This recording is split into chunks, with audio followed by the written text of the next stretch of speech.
பாமுகம் பாட்டிவியிலான தமிழ் வாரையில் இவர்களின் இனி வருவது குடும்பம் கொல்லியம் நிகழ்ச்சி தொகுப்போடு நகுலாஸ்வரன் அவர்கள் வணக்கம் பாருங்கள். இனிதான காலை உற்சாக வணக்கம் வாணிமோகன்.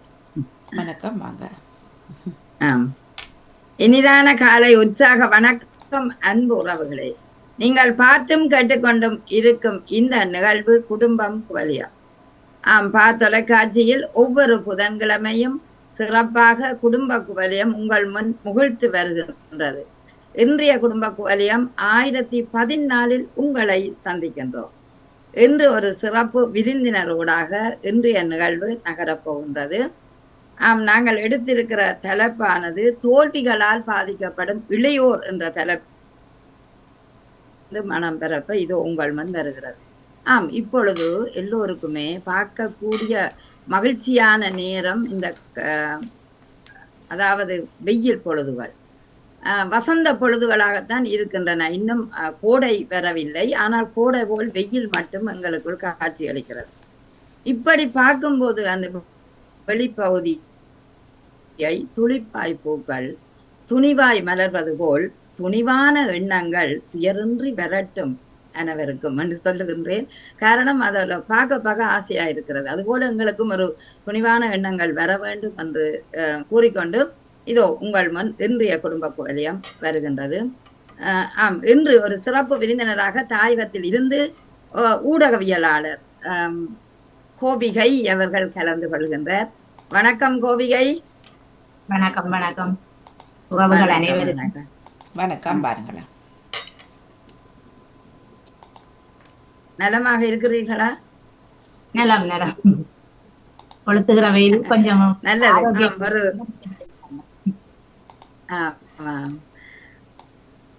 ஒரு இளைய ஒரு ஊடகவியலாளரை சந்திக்க போகிறோம்.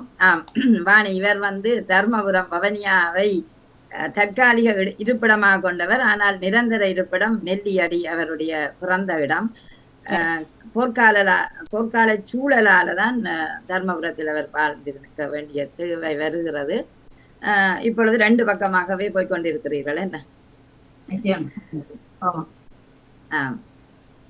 இவரை பற்றி சொல்ல வேண்டும் என்றால் ஒரு சிறந்த ஊடகவியலாளர், அதை விட மகளிர் சஞ்சிகையை பொறுப்பாக நடாத்தி கொண்டிருக்கின்ற ஒருவர். இதுவரை 12 நூல்களை தாயகத்தில் பிரசவித்துள்ளார். இவருடைய நூல்கள் போர்க்கால வாழ்க்கையை குறிக்கிற நூல்களாகவும் இருக்கின்றன. சமூக அமைப்புகள் பலவற்றோடு இணைந்து பணியாற்றுவதனால் சமூக பணிகள் பற்றியும் அவர் எழுதியிருக்கின்றார். ஒரு பின்தங்கிய கிராமம்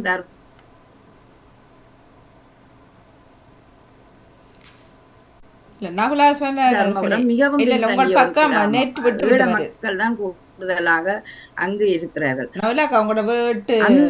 மாணவர்களுக்கான கல்வி புகட்டலிலும் அதே நேரம் அந்த மாணவர்களுக்கு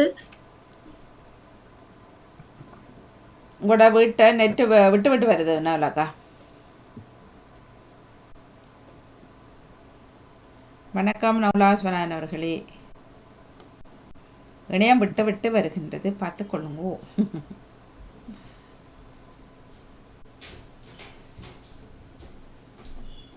வணக்கம்.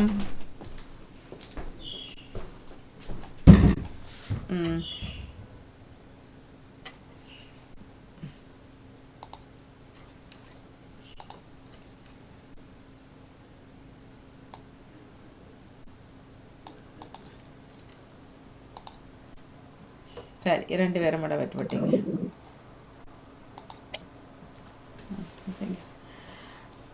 நவலாசன் அவர்கள் மீண்டும் இணைந்து கொள்ளுங்களா.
நவலாஸ்வனான் அவர்கள் வாருங்கள். அடுத்த நிகழ்ச்சிக்கு இப்போ நான் நேரத்துடன் கொடுக்க வேண்டும். வணக்கமாணி, சத்தம் இல்லாம இருக்குது.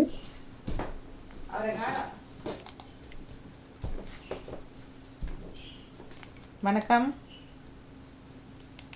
மியூட் எடுங்க. வணக்கம் வாணி.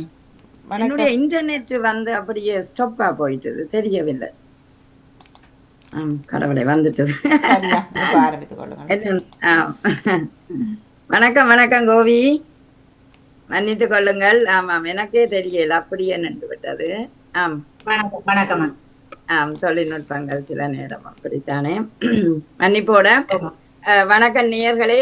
தொழில்நுட்பத்தின் சில தடங்கள் காரணமாக ஒரு சில மணித்துளிகள் தடைபட்டு இருந்தது. மீண்டும் நாங்கள் மெடுக்கோட வந்திருக்கின்றோம். இன்றைய கோபிகை அவர்களை நாங்கள் சுருக்கமாக கோபி என்று அழைப்போம்.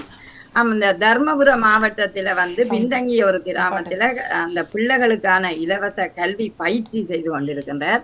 அதை விட அந்த பிள்ளைகளுக்கு தேவையான சமூக பணிகள், அந்த மக்களுக்கு தேவையான பணிகளை எல்லாம் செய்து கொண்டிருக்கின்ற ஒரு இளம் படைப்பாளி, அதே நேரம் ஒரு இளம் ஊடகவியலாளர். அவர் அந்த உதவி செய்கிற கிராமம் கல்லாறு என்ற ஒரு கிராமம். அந்த கிராமத்துலதான் அவர், தர்மபுரத்துல ஒரு பகுதி அது.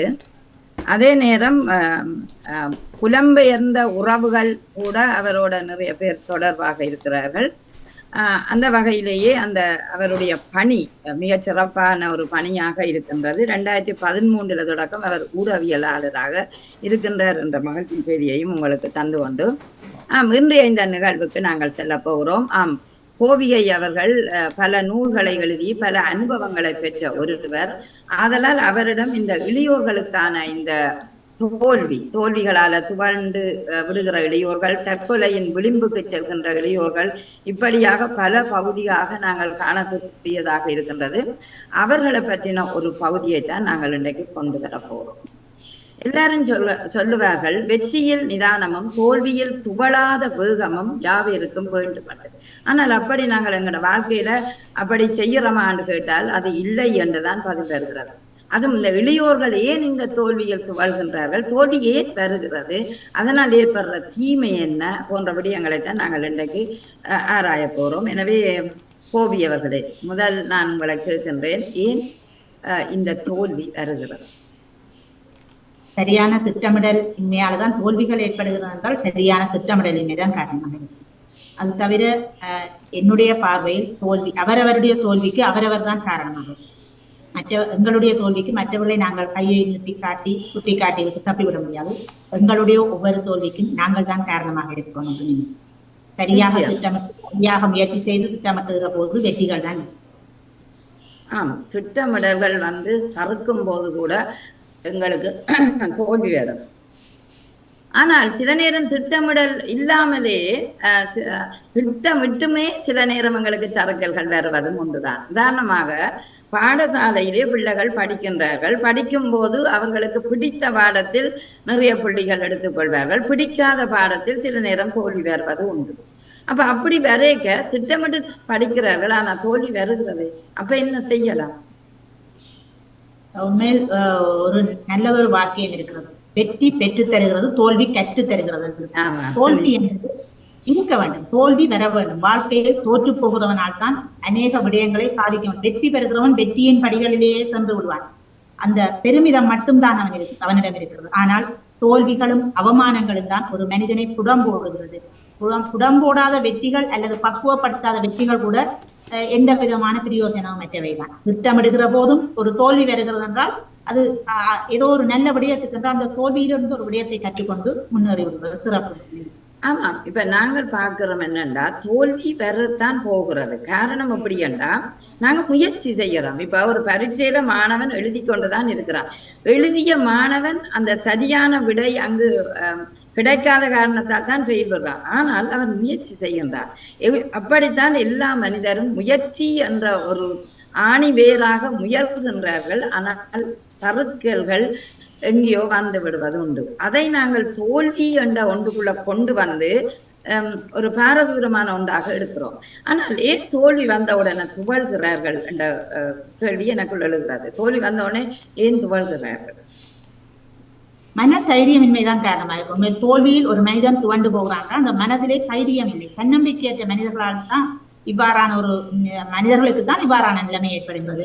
அல்லது தைரியமும் தன்னம்பிக்கையும் உள்ள ஒரு மனிதன் அந்த தோல்வியை கூட ஒரு படிக்கல்லாக நினைத்துக் கொண்டு அடுத்த அதை மிதித்து கொண்டு அடுத்த வெற்றியின் படியிலே காலை வைத்து விடுவான். அந்த முக்கியமாக இருக்க வேண்டியது மனத்தைரியம். அந்த மனத்தைரியம் இல்லாதவர்கள் தான் தோல்வியை ஒரு பெரிய ஒரு வாழ்க்கையில் எல்லாமே இழந்து விட்டது போல, ஒரு தோல்வியினால் தோல்வி ஏற்படுகிற போது எல்லாமே முடிந்து விட்டது போல, அந்த தோல்வியிலிருந்து தங்களால் வெளிவரவே முடியாது போல சிந்தித்துக் கொள்கிறார்கள். அந்த சிந்தனையின் வெளிப்பாடாகத்தான் தவறான முடிவுகளை எடுக்கிறார்கள். உண்மை தோல்வி என்பது நல்ல விடயம். தோல்வியிலிருந்து வெற்றிகளுக்கான வழிகளை கண்டுபிடியுங்கள். அந்த வழிகளை கண்டுபிடித்து அந்த வழிகள் மூலமாக பயணப்படுகிற போது நிச்சயமாக வெற்றியை அடைந்து விடலாம்.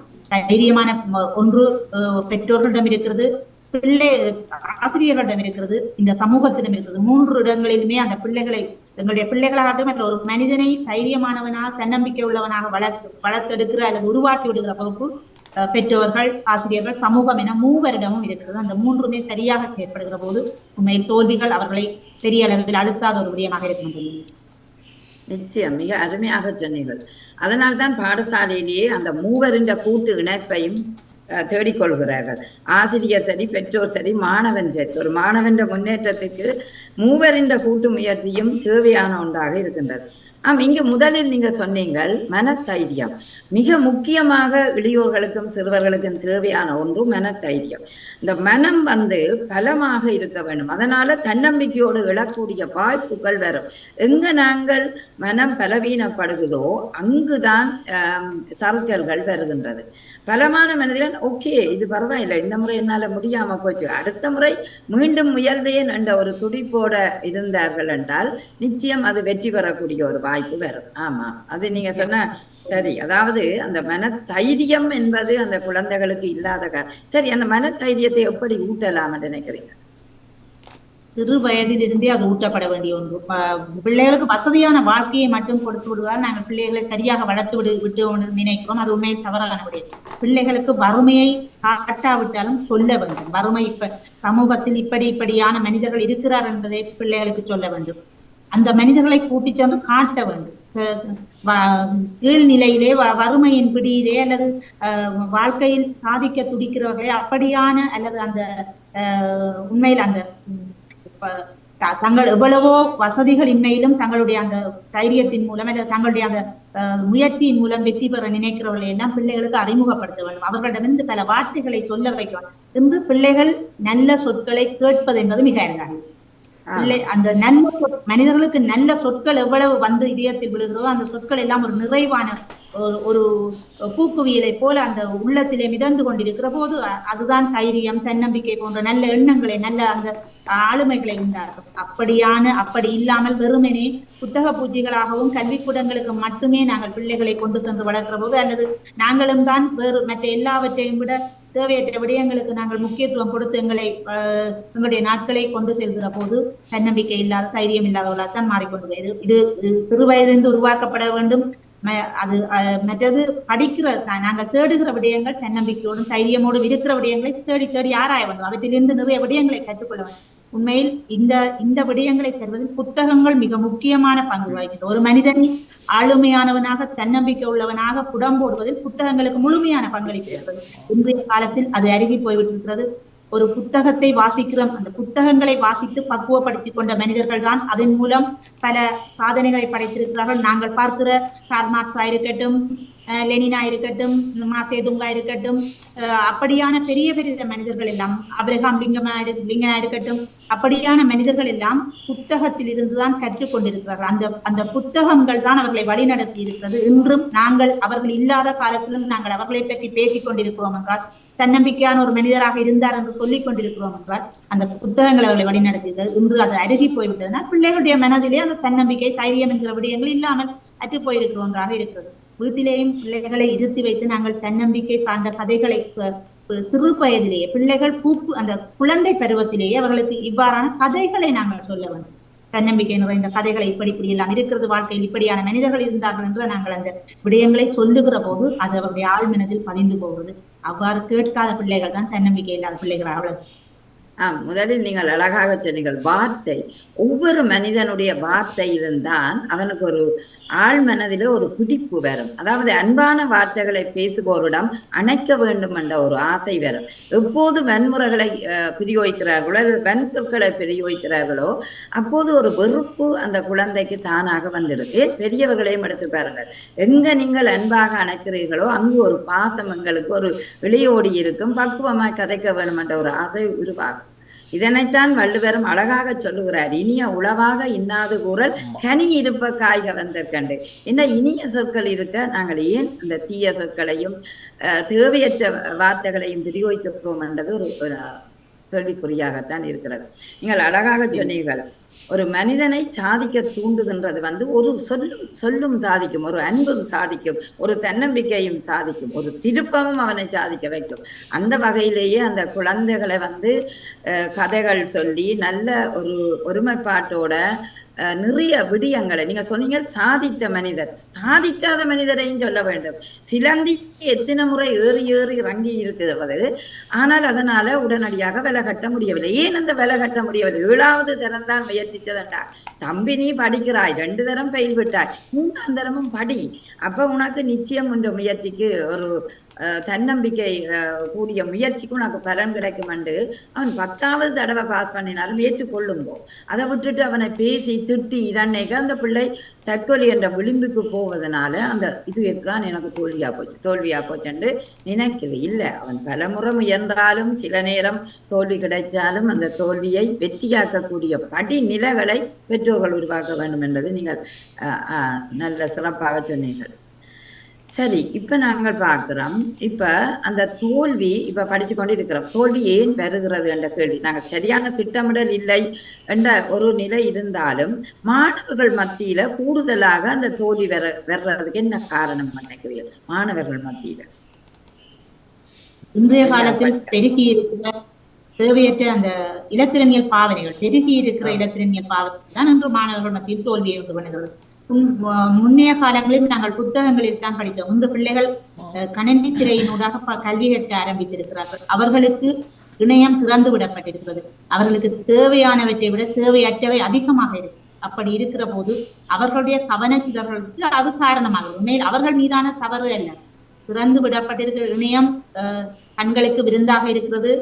அது அவர்களுடைய அந்த புலன்களை திசை திருப்புற ஒரு விடயமாக இருக்கிறபடியால் நிச்சயமாக இன்று மாணவர்கள் மத்தியில் தோல்வி என்பது மிக ஒரு பெரிய விடயமாகத்தான் இருக்கு. இலகுவாக வருகிறது. ஏனென்று கேட்டா நீங்க வகுப்பில இருக்கிற மாணவனே சரியான கவனத்தோட கற்கிறான். இல்லை, சரியான கவனத்தோட படித்தால் முன்னேறலாம் என்று சொன்னால் அவன் கீழே வச்சு கெண்டியை பார்த்து வந்துக்கிறான். இந்த தொடு திரைகளும் இலத்திரனியல் உபகரணங்களும் அவர்களை ஈர்த்துள்ளது. இன்றைக்கு அதனூடாக காட்டப்படுற பாடங்கள் தான் இன்றைக்கு மிக முக்கியமாக பதியுது. நான் என்ன செய்வேன்டா, ஒரு பாடத்தை படித்து உடனே வீடியோ ஆக்குவேன். ஏனென்று கேட்டா அவன் எங்க அவனுடைய கவனம் இருக்குதாண்டா, புத்தகத்துல கவனம் இருக்கையில அந்த இலத்திரனியல் உபகரணங்கள கவனம் இருக்கண்டா. அதுக்கு நாங்களும் மாற வேண்டிய தேவை இருக்கு கோவி. ஏனென்றால் சில நேரம் கற்கைக்கு நான் அப்படி சொல்லி இப்ப சுற்றெழுத்துக்களை நான் விளங்கப்படுத்தேக்க நான் போட்டில இதண்டுட்டு வீடியோ எடுத்து உடனடியாக போட்டு அவர்களுடைய பாக்ஸுக்கு போடுவேன். அப்ப உடன் அவர்கள் ஓகே நல்லா விளங்குதுன்னு சொல்றார்கள். அப்ப இன்றைய கால மாற்றத்துக்கு ஏற்ப நாங்களும் கொஞ்சம் மாறத்தான் வேணும். அது என்னடா நாங்களும் அதே புத்தகத்தோடையே நின்று கொண்டு இருக்கிறதாலையும் அந்த பிள்ளைக்கு ஒரு சலிப்பு வாரதை பார்க்கிறோம். அதனால கவனச்சிதறல் நீங்க சொன்ன அருமையான ஒரு விடயம். இந்த கணனி தொடுதிரைகள் வந்த வழியால் தான் கவனச்சிதறல் இருக்குது. ஏன்னா ஒரு பகுதி அவன் பார்க்கிறான் இல்லை, உடனே டக் டக்குன்னு மாத்தி மாத்தி அங்கால அடுத்த பகுதிக்கு போகிறாங்க. அதனால ஒரு கவனச்சிதறல் ஏற்படுகிற அந்த தோல்வி என்றது அவர்களுக்கு வரக்கூடிய ஒரு வாய்ப்பு இருக்கும். இன்னொரு பக்கத்துல பார்த்தா சில மாணவர்கள் தனிமையில இருக்க அவைக்கு ஒரு வெறுப்பு. அதனாலும் சில தோல்விகள் வரக்கூடிய வாய்ப்பு இருக்கு. பெற்றோர்கள் வேலைக்கு இதுகளுக்கு போய்க்குள்ள அந்த குழந்தை வீட்டுல தனியத்தானே இருக்க போகுது. அதனால அப்படி தோல்வி வர பிள்ளைகளை நாங்களும் இப்படி பாக்குறோம். இப்படி பார்க்கலாம். அது உண்மை, அது பெற்றோருடைய தவறாக இருக்கு. என்று உறவுகள் அருகிருக்கிற அந்த தன்மை என்பது மிக அரிதாகிவிட்டது. உறவுகள் அற்ற தனித்தனி குடும்பங்கள் தான் பெருகி இருக்கிறது. கூட்டு குடும்ப வாழ்க்கை முறையே அழிந்து போயிருக்கிறது. அதனால் தனி குடும்பங்கள் தான் பெருகி இருக்கு. அப்படி தனி குடும்பத்தில் தான் நாங்கள் இருக்கிறோம் என்றால் அந்த பிள்ளைகளை அரவணைத்து செல்லுகிற அல்லது ஆற்றுப்படுத்துகிற அந்த தேவை பெற்றோர்களுக்கு தான் இருக்கிறது. 2 பேரும் வேலை செய்வர்களாக இருக்கலாம், அப்ப பிள்ளை எந்த விதத்தில் பிள்ளைக்கு என்ன திறமை இருக்கிறது, எந்த வழியில் விடலாம் என்கிறதை பற்றி பெற்றோர் சிந்திக்க வேண்டும். அவ்வாறு சிந்திக்காத பெற்றோர் இன்று பொருள் ஈட்டுகிறது என்பது மிக முக்கியமான விடயமாக பார்க்கப்படுகிறது. பொருளாதாரத்தில் உயர்நிலையில் இருப்பதுதான் சமூகத்தில் மதிக்கப்படுகிற ஒருவராக இருக்க முடியும் என்கிற அந்த தன்மை ஏற்படுத்துவதனால் ஓடி ஓடி உழைக்கிற நிலை ஏற்படுத்துவது தேவை. பொருளாதாரம் தேவையான விடயம். ஆனால் நாங்கள் சுவர் இருந்தால்தான் சித்திரத்தை கீற முடியும். பொருளாதாரத்துக்காக ஓடி ஓடி இங்கு எங்களுடைய எதிர்கால சந்ததியினுடைய எதிர்காலத்தை பாழாக்கி விடக்கூடாது. அந்த இரண்டு விடயங்களையும் பெற்றோர்கள் சம அளவில் கொண்டு செல்லுகிறவர்களாக இருக்க வேண்டும். இரண்டையுமே சரியான வகையில் கொண்டு செல்லுகிறவர். இன்றைய காலத்தில் அண்மையில் நான் ஒரு விடயம் அறிந்தேன். உயர்தர மாணவர்கள், யாழ் மாவட்டத்தில் உயர்தர மாணவர்கள் 2000க்கு மேற்பட்டவர்களுக்கு, அதுவும் ஒரு குறிப்பிட்ட பகுதியில் மட்டும் அவர் உளவியல் உள ஆற்றுகைப்படுத்தலுக்காக பாடசாலையில் இருந்து தேர்வு செய்யப்பட்டிருக்கிறார். இது ஒரு மிக துயரமான ஒரு விடயம். உண்மையில் பாடசாலையில் இருந்து பிள்ளைகள் உள ஆற்றுகைக்காக தெரிவு செய்யப்பட்டிருக்கிறார்கள் என்பது மிக ஒரு துயரமான விடயம். அந்த பிள்ளைகளுடைய மனதிலே இருக்கிற அந்த இயக்கங்கள், அந்த அந்த தனிமை, அந்த பிள்ளைகளுக்கு ஏற்பட்டிருக்க அந்த தனிமை தான் அவ்வாறான ஒரு மன உளைச்சலை ஏற்படுத்தி இருக்க வேண்டும். அது இந்த விடயத்தில் பெற்றோர். மற்றது இன்று பெருகி இருக்கிற களியாட்டு காட்சிகள், தொலைக்காட்சி நாடகங்கள் அவ்விதமாக பெருகி இருக்கிற அவையெல்லாம் பெருகி இருக்கிறதுனால் தனிமை என்பது அவரவருடைய வேலையை பார்ப்பது என்கிற ஒரு தன்மைக்குள்ளே ஆட்பட்டிருக்கிறோம். அவையெல்லாம் உண்மையில் சிந்திக்க வேண்டிய, மாற்ற வேண்டிய விடயங்கள். அது ஒவ்வொருவருமே நாங்கள் முதல் தலைமுறையை சிந்தித்து மாற்றாத விடத்து அடுத்த தலைமுறை அது ஒரு பெரிய பாதாளத்தில் விழுகிற ஒரு நிலைமைதான் ஏற்படும் என்று நினைக்கிறேன். ஆமாம், மாணவர்களுக்கு இன்றைக்கு உளவியல் தாக்கங்கள் நிறைய ஒன்று.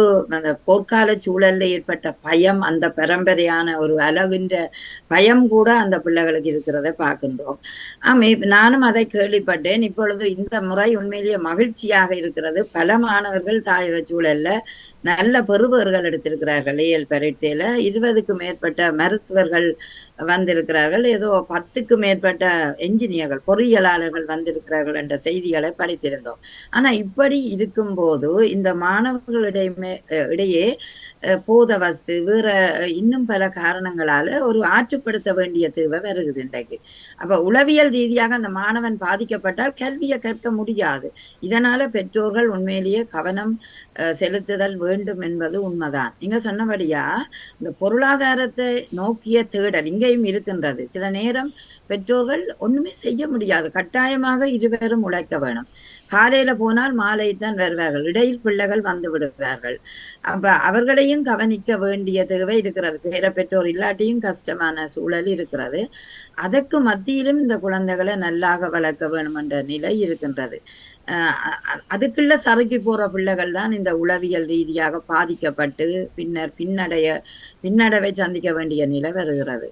ஆனா இந்த இன்னும் கொண்டு போவி தனியா இதுகள் மட்டுமில்லை, இந்த பாடத்திட்டத்தின் கடினத்தன்மையும் சில மாணவர்கள் சொல்லுகிறார்கள், எங்களுக்கு இது கஷ்டமா இருக்குது, எங்களுக்கு போரிங்கா இருக்குது, இது விருப்பம் இல்லை என்ற அளவுக்கு இருக்கேக்க என்ன செய்யலாம்? இந்த பாடத்திட்டங்கள் பற்றின ஒரு விளக்கங்களும் வேணும் எங்களுக்கு. என்ன?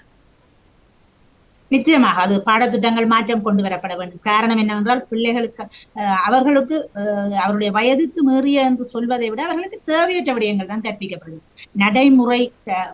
நடைமுறையுடன் கல்வியுடன் இணைந்த படிப்பு பிடிப்பற்ற ஒன்றாகத்தான் இருக்கும். நடைமுறை கல்வியோடு இல்லாத படிப்பு பிடிப்பற்ற ஒன்றாகத்தான் இருக்கு.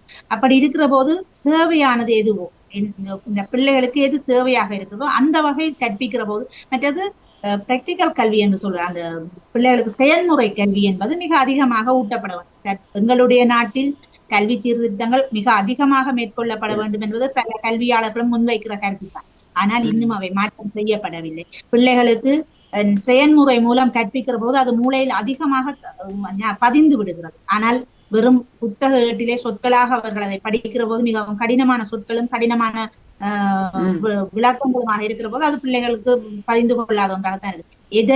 எதை நாங்கள் இலகுவாக பிள்ளைக்கு கொண்டு சேர்க்க முடியுமோ அதை இலகுவாக கொண்டு சேர்ப்பது மிக முக்கியமான விடயம். அந்த விடயத்தில் உண்மையில் எங்களுடைய நாட்டை பொறுத்தவரை மாற்றம் காண வேண்டிய ஒன்று, மாற்றப்படும் என்று பிரதமர் கருணியமர் சூர்யா அவர்கள் தெரிவித்திருக்கிறார். இனி அதை பற்றி பார்ப்போம். தொடர்ந்து அவருடைய ஆட்சி, அதன் மூலம் ஏற்படுகிற மாற்றங்களை பற்றி நாங்கள் தொடர்ந்து அவருடைய ஆட்சியை பார்க்கிற போதுதான் தெரியும். இப்ப தாயக சூழல்ல இந்த பாடத்திட்ட கடினம் இங்கேயும் இருக்கு. பாடத்திட்ட கடினம் அதுவும் தமிழ் பகுதிக்கு நிறைய இருக்குது. பல மாணவர்களுக்கு தெரியாத புதுச்சொல்லின் உபயோகம் வந்த உடனேயே தமிழை அரைவாசி பிள்ளைகள் குறைத்த சம்பவமும் இருக்கின்றது. இந்த நடைமுறை கல்வியோட தொடர்புடைய கல்வித்துறை எப்போதுமே மேன்மை அடையக்கூடிய வாய்ப்பு இருக்கும். ஆனால் தாயக சூழல்ல தியரிய மட்டும் கற்றுக்கொண்டு பிராக்டிக்கல்ல, அதாவது செயல் திட்டங்கள்ல, செயல்முறை பயிற்சிகள்ல குறைவாக இருப்பதன் காரணமாக மாணவர்கள் பாதிக்கப்படுவதும் உண்டுதான். ஆனா ஜெர்மனை பொறுத்தளவில் பாடத்திட்டங்கள், அதாவது ஜெர்மன் மொழி பாடத்திட்டங்கள் மிகச் சிறப்பான அம்சமாக இணைக்கப்பட்டுள்ளதை பார்க்கிறோம். அவர்கள் நடைமுறை வாழ்க்கைக்கு இப்பொழுது வசந்த காலம் என்றால் இலைகளை கொண்டு மேசையில வைப்பார்கள், இலைகள்ல இருந்து ஓவியங்களை தயாரிப்பார்கள். ஏன் இந்த பச்சை இலைகள் இப்படி மலர்ந்திருக்கின்றன, காலத்தை படிப்பார்கள். உண்மையிலேயே மிக மிக சந்தோஷமா இருக்கேன் சின்ன வயதுல அவர்களுடைய பாடசாலைகளுக்கு போனா.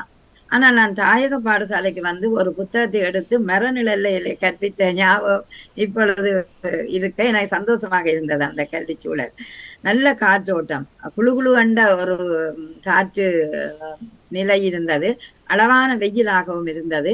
ஆனா அந்த பாடத்திட்டங்கள்ல மாணவர்கள் கடினப்படுவதை பார்க்க அது யதார்த்தத்துக்கு அப்பாற்பட்டதாக இருக்கிறது. இப்ப வரலாற்று பாடம் கசப்பானதாக இருக்கும், சாதாரண பாடங்கள் பிள்ளைகளுக்கு தெரியக்கூடிய வாய்ப்புகள் இருக்கும். ஆனால் இலகுவாக அந்த பாடங்களை கொடுக்கும் போதுதான் குழந்தைகள் சரியாக எடுத்துக்கொள்ளக்கூடிய வாய்ப்பு இருக்கும். அந்த நிலை அது ஆசிரியர் மட்டத்துல மாற வேணும்னு நான் நினைக்கிறேன்.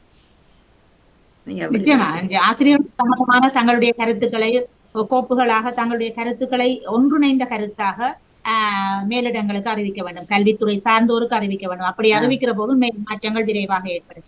ஒரு கருத்து இருக்கிறது, சிநேகமும் சீராட்டலும் இல்லாத ஒரு வீடாக இருக்கட்டும் அல்லது ஒரு வகுப்பறையா இருக்கட்டும், அது குழந்தைக்கு சிறை என்று சொல்லுகிறார்கள். சிநேகமும் சீராட்டலும் நிச்சயமாக இருக்க வேண்டும். அப்படி இல்லாமல் தான் இன்றைய அநேகமான பிள்ளைகள் தனிமை என்கிற உணர்வுக்கும் மன உளைச்சல் என்கிற ஒரு புதுமையான ஒரு சொல்லுக்குள்ளும் ஆட்பட்டிருக்கிறார்கள். ஆமா, அருமையான ஒரு சொல்லு. நட்போட கற்கும் போதுதான் உப்பு போல அந்த பிள்ளை தோழமையோட எங்களிடம் பழகக்கூடிய வாய்ப்பு இருக்கும். நீங்க சொன்ன சிநேகமும் அதே நேரம் சீராட்டலும், எப்போதும் பாராட்டும் சீராட்டும் எல்லோருக்குமே தேவை, குழந்தைகளுக்கு மட்டுமல்ல பெரியவர்களுக்கும் தேவை. நீங்க பாருங்கள், எந்த இடத்துல பாராட்டு கிடைக்கவில்லையோ அந்த இடத்துல வளர்ச்சியும் கிடைக்காது. அதாவது ஒரு குழந்தைக்கு அப்படித்தான், ஒரு விளையாட்டுல வெற்றி பெற்றுட்டு என்றால் நாங்க அந்த பிள்ளையை நிச்சயம் முதுகில தட்டி பாராட்ட வேண்டும். அப்போதுதான் அதுக்கு ஒரு நான் செய்ததுக்கான ஒரு அங்கீகாரம் வீட்டில கிடைக்கும். அப்ப அதுக்காக நீங்க இல்லாவிட்டால் அந்த பிள்ளைக்கு உயர்வாகன ஒரு எண்ணத்தையோ இலக்கையோ நோக்கி பயணப்படக்கூடிய நிலை வராது. சரி, இப்ப நாங்கள் தோல்வி ஏன் வருகிறது, தோல்வியால் இந்த மாணவர்கள் பாதிக்கப்பட்ட உடனே என்னென்னலாம் செய்கிறார்கள் என்ற பகுதிக்கு நாங்க வர. இப்ப தோல்வி வந்து விட்டது, இனி தோல்வி வந்து விட்டது என்று நினைத்து கொண்டு அதை எப்படி மேம்படுத்தலாம் என்றா மாணவர்கள் மத்தியில நாங்கள் என்னத்தை உருவாக்கலாம் என்று சொல்றீங்க?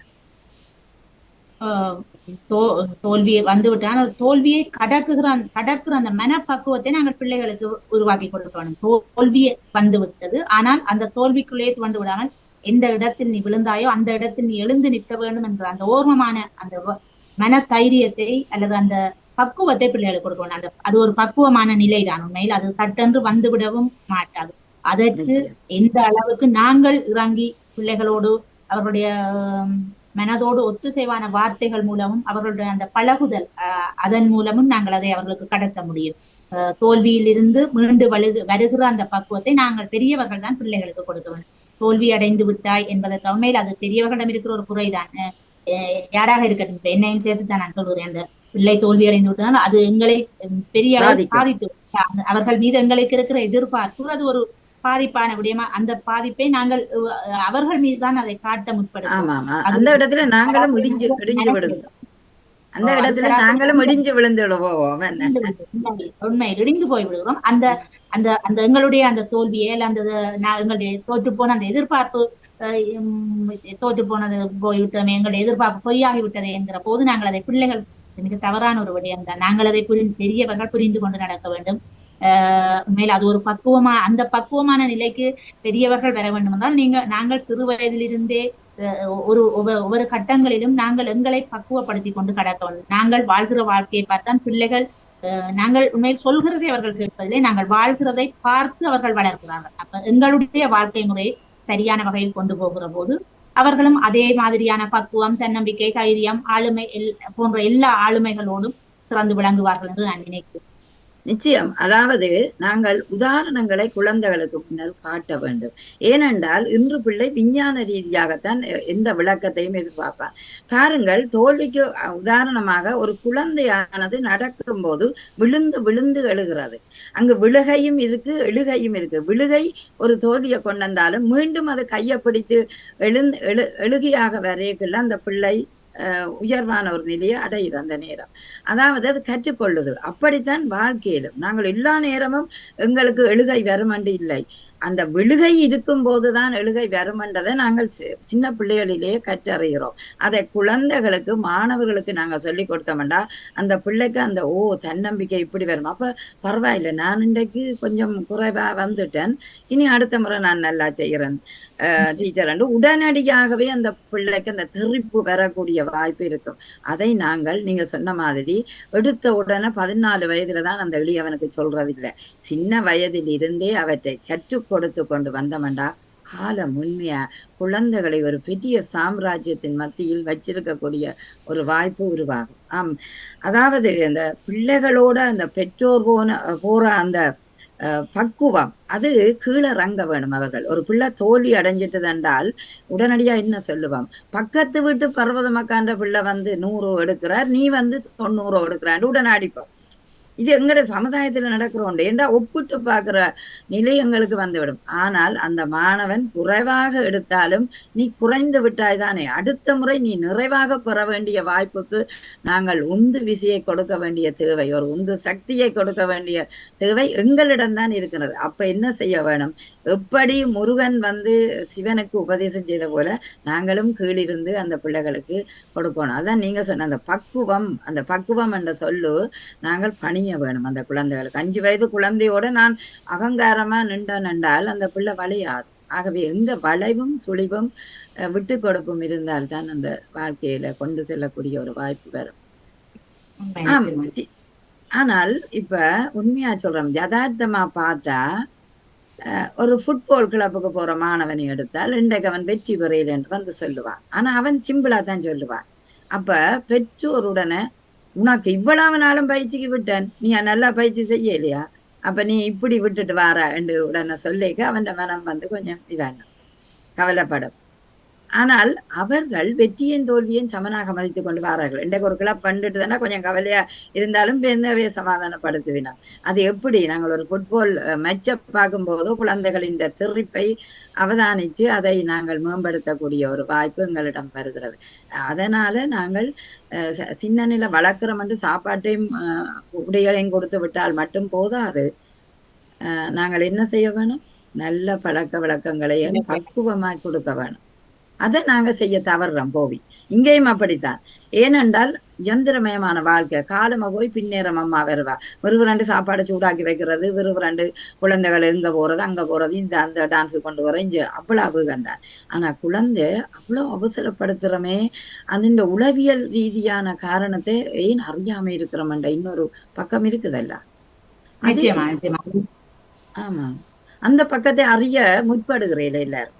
நீங்க சொல்ற அது சரி. உண்மை என்னென்றால் நாங்கள் அவர்களுடைய மனநிலையிலிருந்து நாங்கள் சிந்திக்க தவறுகிறோம். அதுதான் மிகப்பெரிய தவறு. நாங்கள் எங்களுடைய மனநிலையிலிருந்து மட்டும் சிந்திக்கிறோம்.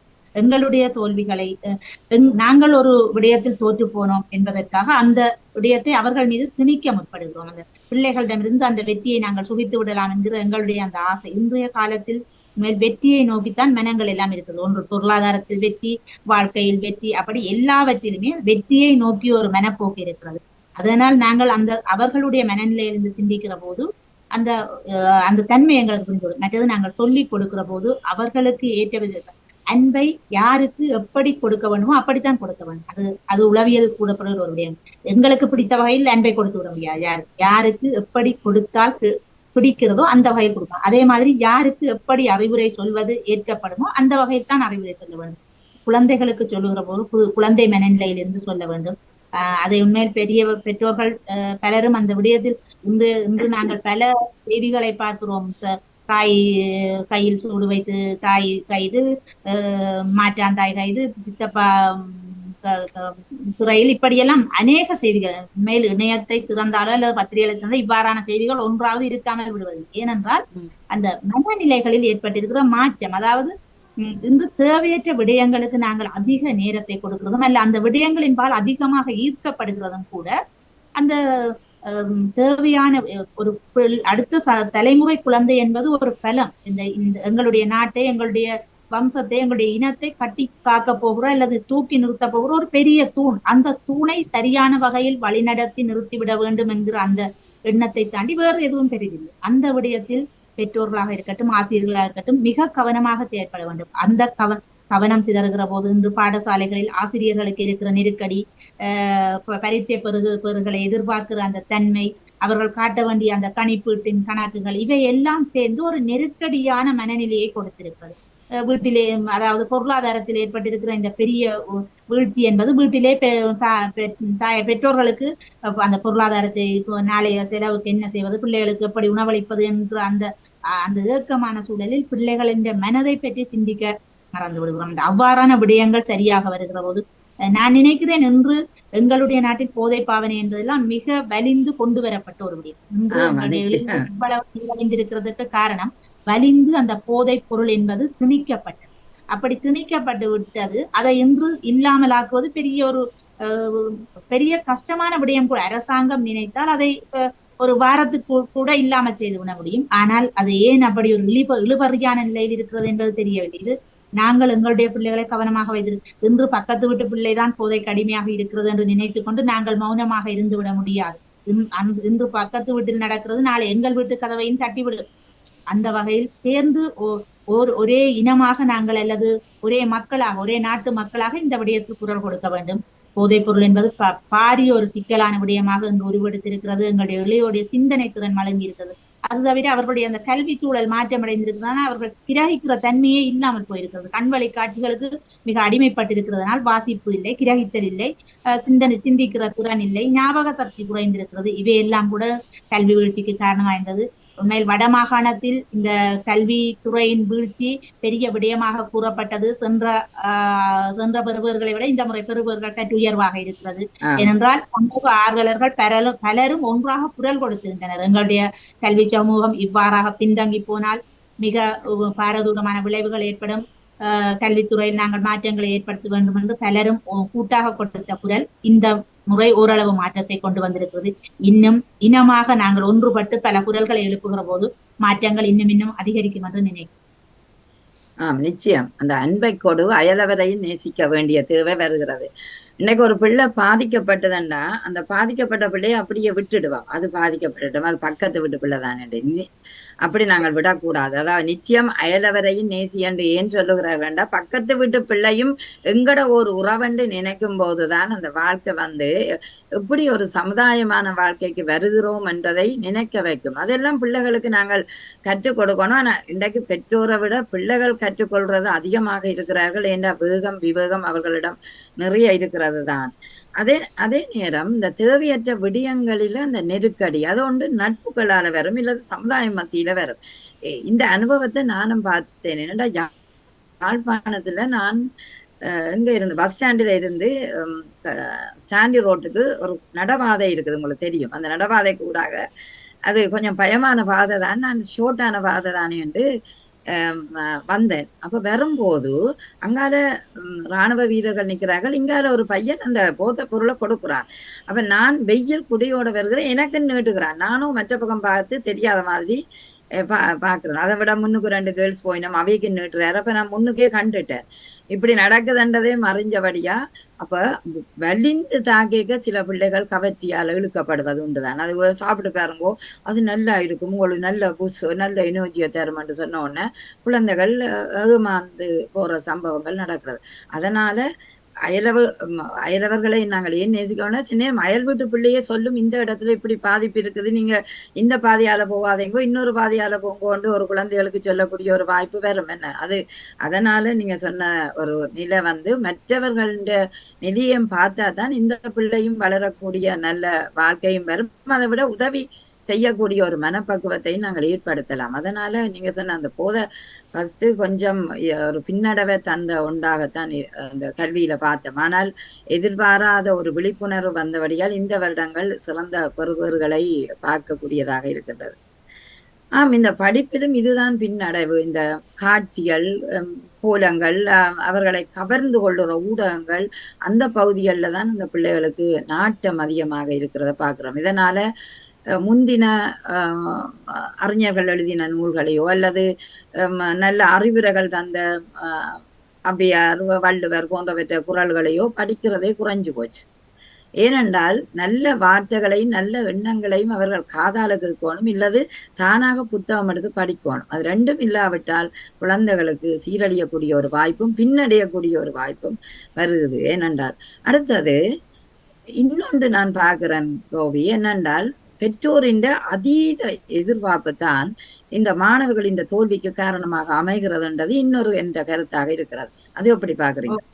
உண்மை அப்படியாகவும் இருக்கிறது. என்னென்றால் நாங்கள் எங்கள் பிள்ளைகள் மீது பாசமாக இருக்கிறோம் என்கிற பெயர்கள் அவர்கள் கெட்டு குட்டிச்சு வராதற்கு நாங்களே சில நேரங்கள் காரணமாகி விடுகிறோம். என்னென்றால் பிள்ளையை ஒரு பிராய்லர் கோழி போல வளர்க்கிறோம். வீட்டிலிருந்து ஏற்றி சென்று கல்விக்கூடத்தில் விடுகிறோம், பாடசாலை விடுகிறோம், பாடசாலை ஏற்றி வந்து கல்விக்கூடத்துக்கு விடுகிறோம். பிள்ளைகளுக்கு வெளி உலகமே தெரியாது. அவர்கள் வெளி உலகத்தை பார்ப்பது இன்று சமூகத்தில் பல பிரச்சனைகள் நடக்கிறது, இல்லை என்று சொல்லவில்லை. ஆனால் வெளி உலகம் தெரிகிற பிள்ளைகளாகவும் நாங்கள் அவர்களை வளர்க்க வேண்டும். நான் கஷ்டப்பட்டேன், என்னுடைய கஷ்டம் என்ற பிள்ளைக்கு தெரியவே கூடாது என்று நினைத்து கேட்கிறவர்களை எல்லாம் வாங்கி குவித்து விடுக்கிறார்கள் பெற்றோர்கள். உண்மையில் அவையல்ல பிள்ளைகளுக்கு பெற்றவர்கள் கொடுக்கிற சொத்து, அவையல்ல பிள்ளைகளை வளர்க்கிற முறை. பிள்ளைக்கு இயற்கையிடமிருந்து கற்றுக்கொள்ள சொல்லிக் கொடுக்க வேண்டும், மற்றவர்களை நேசிக்க சொல்லிக் கொடுக்க வேண்டும். ஒரு அருமையான ஒரு பொன்மொழி இருக்கிறது, ஒரு மற்றவர்கள் மீது அன்பு காட்ட கற்றுக் கொடுப்பதன் மூலம் ஒரு தாய் தன் கடமையை சரியாக செய்து கொடுக்கிறார்கள். பிள்ளைகளுக்கு பணம் சேர்த்து வைப்பதையோ அல்லது பொருளாதாரத்தில் உயர்நிலையில் பிள்ளைகளை இருத்தி வைத்து விட்டோம், என் பிள்ளையிடம் அப்படி ஒரு விலை உயர்ந்த கணனி இருக்கிறது, விலை உயர்ந்த அலைபேசி இருக்கிறது என்று சொல்வதில் இல்லை பெருமை. என் பிள்ளைக்கு அடிமட்ட மக்களின் வாழ்க்கை தெரியும், அந்த வலியை உணர்ந்து கொள்ளும் என் பிள்ளை என்று சொல்லுகிற அந்த வார்த்தைகள் தான் நாங்கள் பிள்ளைகளுக்கு கொடுக்கிற பெரிய சொத்தாக இருக்கிறது. அந்த வகையில் அன்பு காட்டுகிறோம் என்ற பேரில் நாங்கள் அவர்களை ஒன்றுக்கும் பிரயோஜனம் இல்லாமல் பிள்ளைகளாக வளர்த்துகிறோம். பிள்ளைகளை அவ்வாறு வளர்த்து விட்டால் அவர் தனக்கென்று ஒரு வாழ்க்கை வருகிற போது அந்த அந்த சமூகத்தில் வருகிற அந்த எதிர்ப்பை அந்த பிள்ளையால் எதிர்கொள்ள முடியவில்லை. உடனே அது தற்கொலை போன்ற தேவையற்ற முடிவுகளை எடுத்துவிடும். என்றால் அந்த தைரியம் இல்லை, குழந்தைகளுக்கு தைரியம் இல்லை. எதையுமே பார்க்காமல் வேறு சமூகத்தை பார்க்கவில்லை, அடுத்த வீட்டில் என்ன நடக்கிறது என்பது தெரியாது. அம்மா அப்பா அவர்கள் காட்டுகிற அன்பு, சகோதரர்கள் காட்டுகிற அந்த வசதியான வாழ்க்கையை மட்டும் பார்த்து விட்டு பிள்ளை தனக்கென்று ஒரு வாழ்க்கை வருகிற போது அந்த அந்த தைரியம், அந்த தனக்கு வருகிற பிரச்சனையை எதிர்கொள்கிற தைரியம் இல்லாமல் தான் தோற்று விடுகிறது. அவ்வாறான விடயங்களில் உண்மை பெற்றோர்கள் அதிக கவனமாக இருக்க வேண்டும். எதை கொடுக்க வேண்டுமோ அந்த அளவில் அதை சொல்லிக் கொடுக்க வேண்டும். பிள்ளைகளுக்கு நாங்கள் இயற்கையும் வரலாறுகளை கற்றுக் கொடுக்க வேண்டும். இப்படித்தான் நாங்கள் எங்களுடைய இனம் இதுதான், எங்களுக்கு என்று ஒரு வாழ்க்கை இருந்தது, எங்களுக்கு என்று ஒரு கலாச்சாரம் இருந்தது, எங்களுக்கு என்று ஒரு பண்பாடு இருந்தது, அது தற்போது எவ்வளவாக சீரழிந்து செல்கிறது. எங்களுடைய விடுதலைக்காக அல்லது எங்களுடைய மீட்சிக்காக என்னென்ன நடந்தது என்பதையெல்லாம் பிள்ளை வரலாற்றை மறந்த இனம் உண்மையில் வாழ்வதற்கு தகுதியற்ற இனமாக மாறிவிடுகிறார். அந்த வகையில் ஒவ்வொருவரும் பக்கத்து வீட்டு வறுமை கூட, பக்கத்து வீட்டில் ஒரு 2 பேர் சாப்பிடாமல் இருக்கிறார் என்பது கூட அயல் வீட்டு பிள்ளைக்கு தெரியாமல் இருக்கிற நிலைமை கூட இன்றைக்கு இருக்கிறது. பக்கத்து வீட்டு பிரச்சனையே தெரியாது. இத்தனை செய்திகளை பார்க்கிறோம். அயல் வீட்டில் பக்கத்து வீட்டில் ஒரு முதியவர் 3 நாட்களின் பின் தான் சடலம் வெளியே எடுக்கப்பட்டது என்ற வகையான செய்திகளை கூட அப்படி இருக்கு. அப்படி என்ன விளங்குகிறது? நாங்கள் மற்றவர்களோடு அன்பாக புரிதலோடு பழகவில்லை என்கிற அந்த தன்மைதான். அவற்றிலிருந்து நாங்கள் கவனமாக இருக்க வேண்டும். பிள்ளைகளுக்கு மற்றது இயற்கையிடம் இயற்கையை ரசிக்காத குழந்தை உண்மையில் ஒரு அது வந்து அது சரியான வகையில் வளராது. ஏனென்றால் அவர்கள் வந்து அந்த கணனி யுகத்துக்குள் மட்டும் அந்த இயந்திரங்களுக்கும் தொழில்நுட்பங்களுக்கும் மட்டும் அடிமையான மனநிலையோடு வந்து விடுவார். அப்படி இல்லை. பிள்ளைகளுக்கு இயற்கையை ரசிப்பதற்கு நாங்கள் நிறைய சொல்லிக் கொடுக்கணும். இயற்கை சார்ந்த இடங்களுக்கு அழைத்து செல்ல வேண்டும். இயற்கையை நேசிக்கிற குழந்தை தான் உண்மையில் வாழ்க்கையை சரியான வகையில் வழிநடத்தியும் அல்லது தன்னை திட்டமிட்டும் வாழ்கிற பிள்ளையாக இருக்கு. மற்றவர்களை நேசிக்க, வரலாறுகளை அறிந்து கொள்ளவும், இயற்கையை நேசிக்கவும் சொல்லிக் கொடுத்து விட்டோம் என்றால் அந்த பிள்ளை மிக சிறப்பான ஒரு வாழ்க்கையை வாழும் என்று நான் நினைக்கிறேன். ஆமா, நிச்சயம். அதாவது எப்போதுமே என்னுடைய வாழ்க்கைன்ற நிறைய பக்கம் இயற்கையோட இணைந்த ஒரு வாழ்க்கை. அதை நீங்க சொன்ன மாதிரி அதை காட்டி கொடுக்கணும். ஒரு வலி வரும்போதுதான் வலி பிறக்கிறது. அந்த வலியை என்னென்று பிள்ளை உணராத பட்சத்துல அந்த வலியையும் எது சரியான வழி என்று எடுக்காத ஒரு நிலைதான் வரும்.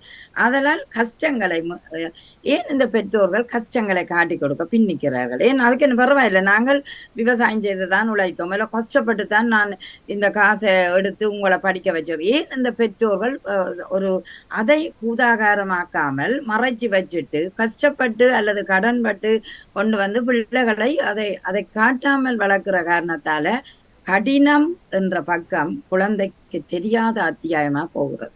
அதனால இந்த குழந்தைகள் தவறும் தெரியல, அப்ப தாங்கள் எதுவும் செய்யலாம், எல்லாம் கிடாக்கு சுதந்திரமா வாழலாம் என்று நினைச்சு கொண்டு வழி தெரியாத ஒரு திசை காட்டி இல்லாத ஒரு வழி போல போகிறார்கள் என்றது உண்மையான ஒன்றுதான்.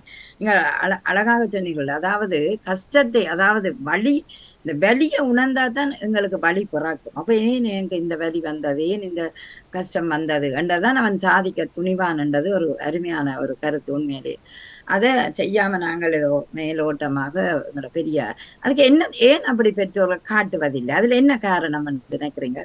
என்ன காரணம்?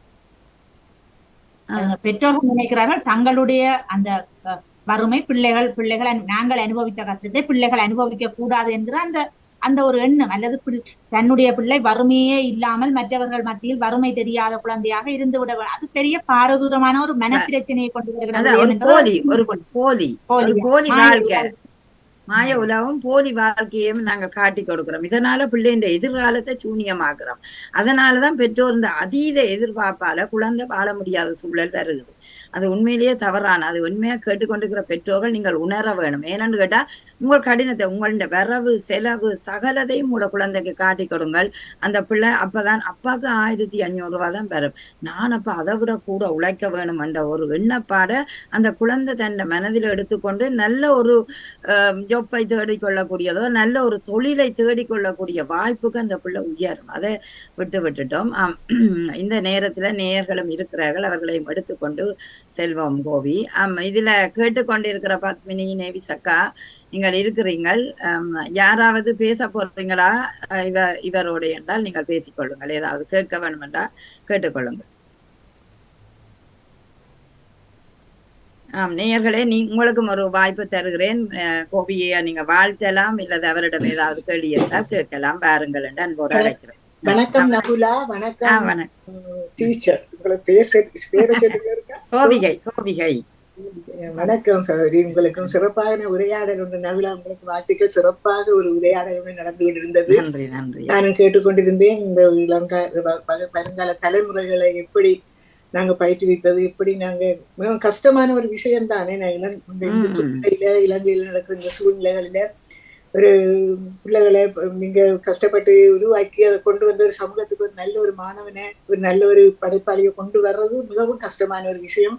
அதுவும் இந்த நேரங்கள்ல நீங்க அதை மிகவும் சிறப்பாக எப்படி அதை கையாளலாம், எப்படி அவர்களுக்கு நாங்கள் அதை ஊட்டலாம் என்றது மிகவும் சிறப்பாக பேசிக்கொண்டிருந்தீர்கள்.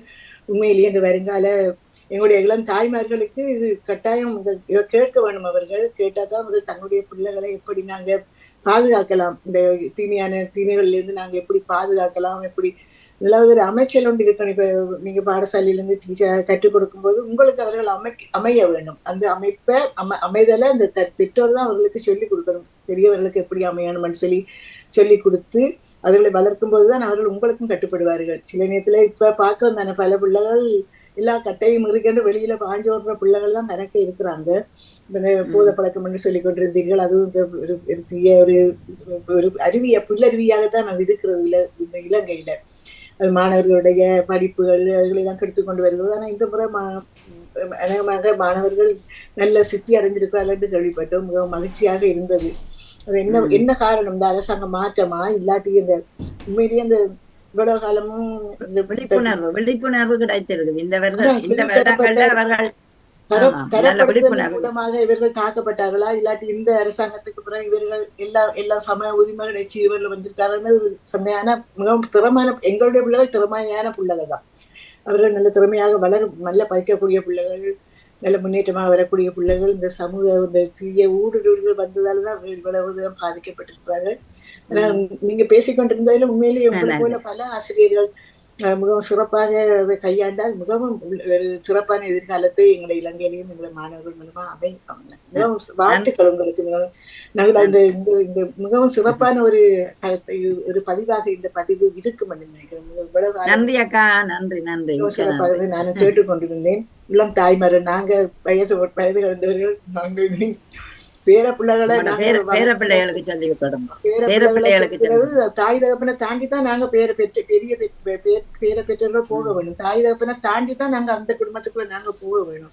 ஆகவே அந்த பெற்றோர்கள் அவர்கள் அதை கவனமாக கையாண்டு பிள்ளைகளை வளர்த்தெடுக்க வேண்டும் நான் சொல்லிக்கிறேன். மிகவும் சிறப்பாக ஒரு சிறப்பு, மிகவும் சிறப்பாக ஒரு பதிவாக இது இருக்கிறது. மிகவும் நன்றி நகுலா, உங்களுக்கும் சகோதரிகளுக்கும் வாழ்த்துக்கள். நன்றி நன்றி நன்றி நன்றி, மிக்க நன்றி. கேட்டு விட்டு அப்படி இருக்காமல் அழகாகவே வந்து அதை பேசி இருக்கிறீர்கள். வணக்கம். வணக்கம் வணக்கம் பத்மினி, வாங்க. வணக்கம் இருவருக்கும். நானும் கேட்டுக்கொண்டு இருந்தேன். அவ 12 புத்தகங்கள் எழுதி இருந்தான்னு சொல்லி இருந்தா. தோல்விதான் வெற்றிக்கு முதல் படி என்றெல்லாம் கூறியிருந்தா.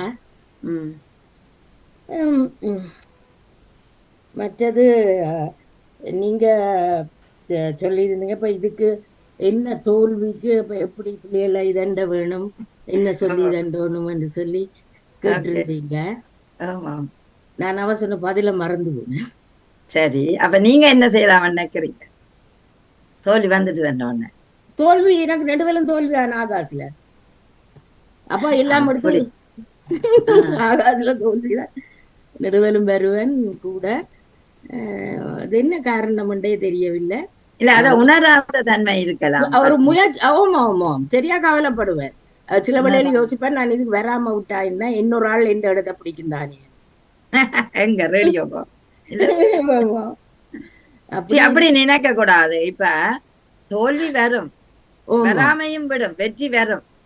ஆனால் வெற்றி வரும் என்று நீங்கள் நினைச்சாதான் அதை நோக்கி முன்னேறுவீர்கள். ஏன் சொல்லுங்க பாப்போம். நாங்கள் அப்படி நினைச்சு விட. இப்ப நான் வந்து அடுத்த மாதம் நாளைக்கு ஜூன் மாதம் ஓட போறேன் 5 கிலோமீட்டர். நான் ஒவ்வொரு நாளும் ஓடைக்க சொல்லுவேன். 3 கிலோமீட்டர் ஓடைக்க 30 நிமிஷம் இருக்குது. இப்படி நான் 45க்குள்ள ஓடுவேன் நினைக்கிறேன். ஆனா இந்த முறை கூட வெற்றிய பரவணும்னு நினைச்சு காலையில பயிற்சிகளுக்கு போய்க்க சரியான கஷ்டமா இருக்குது என்று நினைப்பேன். பிறகு திருப்பி அடுத்த மனம் சொல்லும், இல்ல அப்படியே நினைக்க கூடாது, வெல்வேன் என்று நினைத்தால் நிச்சயம் அந்த லக்கை உங்களுக்கு அடையலாம் என்று என்ற மனதுக்கு ஒரு தன்னம்பிக்கை ஊட்டினா நிச்சயம் நாங்கள் முயற்சிக்கலாம். அவ தோல்விக்கு ஒரு திட்டமிட்டு செய்ய வேணும் என்று கூறியிருந்தா. நிச்சயம் தோல்வி என்பது நான் நினைக்கிறேன் அதீதமான எதிர்பார்ப்புகள் கூட எங்களுக்கு அந்த தோல்வியை பெரிதாக காட்டும். அது ஒரு பெரிய விடயமாக எங்களுக்கு காட்டும். நாங்கள் எங்களுடைய வாழ்க்கையை அளவான வகையில் சுருக்கி கொண்டு வாழுகிற போது தோல்விகள் பெரிய அளவில் எங்களை தாக்காது. மற்றது புத்தகங்களின் மூலம் அல்லது இசையின் மூலம் நாங்கள் எங்களுடைய மனதை அந்த தோல்வி நேரங்களில் எங்கள் மனதை பக்குவப்படுத்திக் கொள்ளலாம். புத்தகங்கள் மனதை ஆற்றுகிற மிகப்பெரிய சக்தி. அதே போல இசைக்கும் அதே அளவு இடம் இருக்கிறது. அந்த தோல்விகளின் போது இனிமேல் எதுவுமே இல்லை என்கிற நிலை தோன்றலாம். அப்படியான நிலைமை இனிமேல் பலருக்கும் இருக்கிறது. அவர் நிலைக்கு நான் கூட ஆட்பட்டது. ஆனால் என்னுடைய அனுபவத்திலிருந்து நான் பல வகையான தோல்வி நிலைகளில் என்னை மீட்டு கொண்டு வந்தது புத்தகங்களின் மூலம்தான். வாசிப்பு எனக்கு ஒரு கலை. புத்தகங்கள் நான் இந்த உலகத்தில் அதிகமாக நேசிக்கிற விடயம் எது வந்தால் புத்தகங்கள். நான் அதீதமாக நேசிப்பது புத்தகங்கள். அதனால் நான் என்னுடைய வாழ்க்கையில் நான் பல தோல்விகளை பல வேதனைகளை கடந்துதான் வந்திருக்கிறேன். எனக்கு 4 பிள்ளைகள் இருக்கிறார்கள்.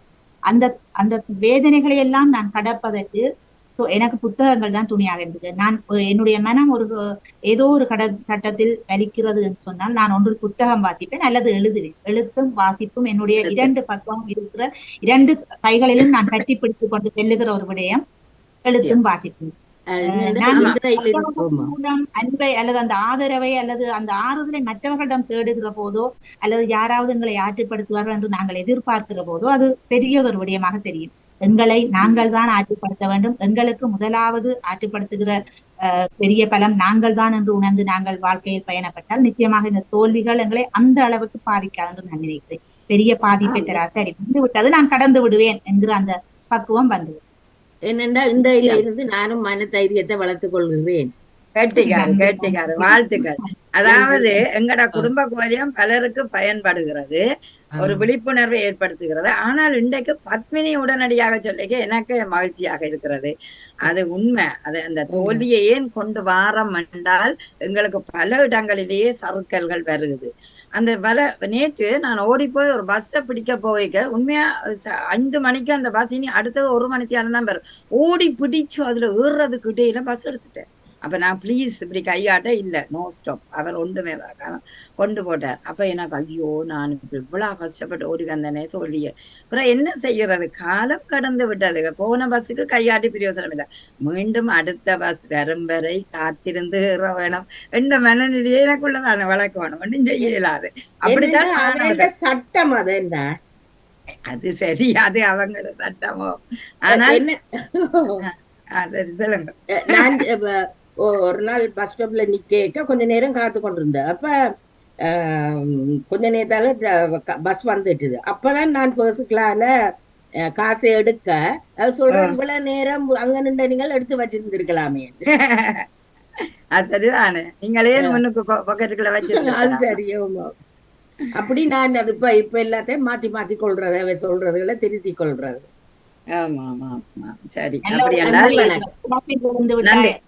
நல்ல ஒரு பொன்மொழி இருக்கிறது, கிணற்றில் விழுந்து விட்டேன் என்று கவலைப்படாதே, நன்றாக குளித்து விட்டு எழுந்துவான்.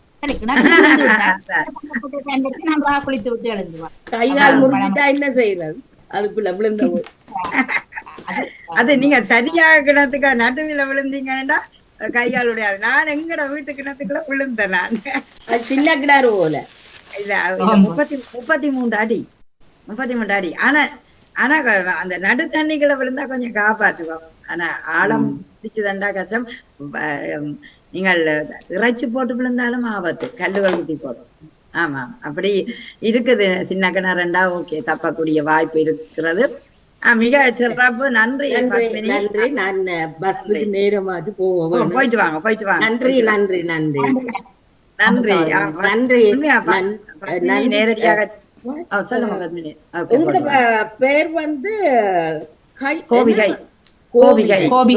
அதான் ஒரு புது பேரா இருந்தது, கோபிகை. அவட புனவேர். ஓகே, நன்றி. கோபி புனவேர். சரி, மிக்க நன்றி பத்மினி. இணைந்து கொண்டது மட்டுமில்லை, அவருக்கு ஒரு விழிப்புணர்வு இன்றைக்கு இதனால் ஏற்பட்டால் நிச்சயம் குடும்பக்கு வலியம் அந்த ஒரு விழிப்புணர்வை ஏற்படுத்திய மகிழ்ச்சியில இன்று நாங்கள் விடைபெற போகிறோம். இதுவரை நேரமும் மிக சிறப்பாக இந்த நிகழ்ச்சியில் என்னோடு இணைந்து பணியாற்றிய கோபி அவர்களுக்கு மனப்பூர்வமான நன்றியை தெரிவித்துக் கொள்கிறோம். பாமுகம் சார்பாகவும் அவருக்கு இனிய நன்றியை தெரிவித்துக் கொள்கிறேன். நிச்சயம் குழந்தைகள் இந்த தோல்விகளால பாதிக்கப்படுகிற என்று நீங்கள் பெற்றோர்கள் நினைத்தால் அது தோல்வி வரும் என்று முதல் நினையுங்கள். அந்த தோல்வியால ஏற்படுற பலன் சில நேரம் அந்த பிள்ளைக்கு வெற்றி கிடைக்கும். இங்கு ஒரு பையன், நான் அதை அனுபவத்தை சொல்லி விடவருகிற ஒரு பையன் வந்து 1வது தரத்துல ஃபெயில் விட்டுட்டார். அப்ப 2வது தரம் எடுத்து பாஸ் பண்ண வேணும்ன்றதை அவன் மனதில் அது மட்டுமே அவன் குறைவாகத்தான் எடுத்துக்கொண்ட பையன். அன்றைக்கு அந்த தோல்வி வந்தபடியினால் மீண்டும் அவன் படிச்சு முன்னேறி இன்றைக்கு என்ஜினியராக இருக்கின்றார். ஆனால் அவன் 2ஆம் தரம் தான் எடுத்தாலும் சிறப்பான ஒரு திருத்தத்தை அவன் பெற்றிருக்கின்றான். ஏனென்று கேட்டால் அந்த தோல்வியால தான் நான் வெற்றி பெற்றேன் என்று சொல்லுவான் இன்றைக்கும். ஆதலால் அந்த தோல்வி வந்து உங்களுக்கு கற்றுத் தருகிறது. அதை நீங்கள் நினைக்க வேணும். ஒரு தோல்வி வந்து விட்டது என்று நீங்கள் நினைக்க கூடாது. அந்த தோல்வியால நான் பலவற்றை கற்றுக்கொள்கிறோம். அடுத்தது தோல்வி என்று நினைக்க கூடாது. நான் ஒவ்வொரு முறையும் முயற்சிக்கிறேன் தானே, அந்த முயற்சி எங்கேயோ சறுக்கத்தானே தோல்வி வருது. படிக்கிறேன், எக்ஸாமுக்கு படிக்கிறேன், ஆனா படிச்சதுல அங்க வந்த கேள்வி வேற கேள்வியா வரைக்கும் என்னால முடியல செய்ய. அப்ப இங்க பாருங்கள், ஒவ்வொரு தோல்விக்கும் நீங்கள் படிமுறையா பயிற்சி செய்யறீர்கள். அந்த பயிற்சி எங்கேயோ ஒரு இடத்தை சறுக்குது. எந்த இடத்துல சறுக்குதுன்றதை நீங்கள் நினைவில வச்சு அதை நான் இன்னும் ஆழமாக பார்த்தீர்கள்னா நிச்சயம் அதுக்கான விடை என்று ஒரு நாள் கிடைக்கும். சில நேரம் காலம் தாழ்த்தி செல்லும், எல்லாம் உடனடியாக கிடைக்காது. நாட்கள் செல்ல செல்லத்தான் உங்களுக்கு அனுபவம் என்ற ஒரு பட்டறிவு வரும்போது கற்றுக்கொள்ளுகிறோம். குழந்தைகளை எடுத்து பார்த்தா தெரியும், அதையே விழுந்து எழும்புது, டக்குண்டி எழும்பி நடக்கலாமே என்று நாங்கள் நினைக்க இல்லை. விழுகிற ஒவ்வொரு நிமிடம் நீங்கள் பாருங்கள், அது முயற்சி செய்து கொண்டுதான் இருக்குது. ஒரு விழும் பின் மெல்ல மெல்லமா பிடிச்சு விழும். அப்படித்தான் எங்களோட வாழ்க்கையும் என்று நினைத்து கொள்ள வேண்டும். அதனால மாணவர்களை நிச்சயம் நீங்கள் அதீத எதிர்பார்ப்பு பெற்றோர்கள் வையாதீர்கள். மாணவன் படித்து உயர்ந்து ஒரு தொழிலை நாடக்கூடிய அளவுக்கு தன்னம்பிக்கை, துணிவு, கஷ்டங்கள், வலிகள், உங்களோட அனுபவங்களை நிச்சயம் பயிருங்கள். பயிராத எந்த பெற்றோராலும் அந்த குழந்தை ஒரு சமூக மத்தியில வேலை செய்ய வரைக்கும் ஒன்றும் தெரியாது. அவனுக்கு எனக்கு ஒன்றுமே தெரியாதுங்கிற அப்பா அம்மா சொல்லி தெரியலன்னா அப்பதான் மூதாதையரை தேடுவார். அதை அப்பவே தேட தேவையில்லை, இப்பவே சொல்லிக் கொடுங்கள். அந்த பிள்ளைகளுக்கு நல்ல ஒழுக்கம், நல்ல நீதி, நல்ல நெறிமுறைகள், அடுத்தது நல்ல வழிகாட்டிகளாக நீங்க இருங்கள். நிச்சயம் அந்த பிள்ளை ஒரு எதிர்காலத்துல சிறந்தவனாக வரக்கூடிய வாய்ப்பு வரும். இந்த தோல்வி வந்தாலும் இசைகால் ரெண்டு போட்டு இசைகால் என்ன அது பரவாயில்லை, எங்களோட மொழியில் அது பரவாயில்லை, நான் மீண்டும் முயற்சிப்பேன் என்று எழக்கூடிய ஒரு வாய்ப்பு வரும். நிச்சயம் அதை செய்வீர்களாயின் அத்தனை பெற்றோரும் உங்கள் குழந்தைகளை ஒரு இமயம் போல உயரத்தில் வைப்பீர்கள் என்ற நம்பிக்கையோட இன்றைய குடும்ப கோலியம் மிகச் சிறப்பாக ஒரு விருந்தினரூடாக மலர்ந்து மனம் பரப்பி இதோ விடைபெறுகிறது. இன்றைய நிகழ்ச்சியில தொழில்நுட்பத்தில் உதவி செய்த வாணிமோகனுக்கும் அதிபர் நடாமோனுக்கும் நன்றி இதனை பகிர்ந்து கொண்டு கோவி உங்களுக்கும் இதயபூர்வமான நன்றியை வாழ்த்துக்களையும் தெரிவிக்கிறேன். ஏதாவது சொல்றாண்டா சொல்லி முடியுங்கள். நன்றி. நல்லது. உண்மையில் ஒரு மிக அருமையான ஒரு நிகழ்வாக இருந்தது. இவ்வாறான நிகழ்வுகள் மூலம் எங்களுடைய கருத்துகள் உண்மையில் சென்று சேர வேண்டும். மற்றவர்களிடம் சென்று சேருகிற போதுதான் அந்த கருத்துக்கள் வலிமை பெறுகிறது. படைப்பதோடு நின்று விடாது, நாங்கள் பேசுகிறதற்கும் வாய்ப்பை தருகிற அல்லது எங்களுக்கு வார்த்தைகளை கேட்கிற உண்மையில் ஒவ்வொருவருக்கும் இந்த இடத்தில் நன்றி கூட கடமைப்படுத்துகிறேன். பாமுகம் தொலைக்காட்சி மற்றும் அதன் நிறுவனர், உதவி நிறுவனர், தொழில்நுட்ப உதவியாளர் மற்றும் இந்த நிகழ்வை நடத்தி கொண்டிருந்த அன்பு சகோதரி நகுலாஸ்வநாதன் உங்களுக்கும் என்னுடைய மனப்பூர்வமான நன்றிகளை தெரிவித்துக் கொள்கிறேன். எங்களை போன்ற படைப்பாளர்களை, எங்களை போன்ற ஊடகவியலாளர்களை இவ்வாறு தனி மனிதர்களாக எங்கள் ஒவ்வொருவரையும் இணைத்து புலம்பெயர் தேசத்திலிருந்து எங்களையும் அடையாளப்படுத்துகிற உண்மையில் அந்த தொலைக்காட்சிக்கு மிக மிக பெரிய மனதோடு நன்றி கூறி என்னுடைய இந்த வாய்ப்புக்கு நன்றியை தெரிவித்து விடைபெறுகிறேன். நன்றி, வணக்கம். நன்றி நன்றி. மீண்டும் ஒரு நிகழ்வில் சந்திக்கும் வரை உங்களிடமிருந்து விடைபெறுகிறேன். நகுலா சிவநாதன். நன்றி. நன்றி கோபிகை அவர்களே. நன்றி நகுலா சிவநாதன் அவர்களே. சிறப்பான உரையாடலாக இருந்தது. மிக சிறப்பு. மிக்க நன்றி. வணக்கம். தொடர்ந்து நன்றி வாணி. நன்றி. நிறைவுக்கு வருகின்றது குடும்பம் கோலியம். தோப்படு நகுலா சிவநாதன் அவர்கள் இணைந்திருந்தார்கள். இலங்கையிலிருந்து இணைந்த கோபிகை அவர்களுக்கும் நன்றியை கூறிக்கொள்வோம். நன்றி, வணக்கம்.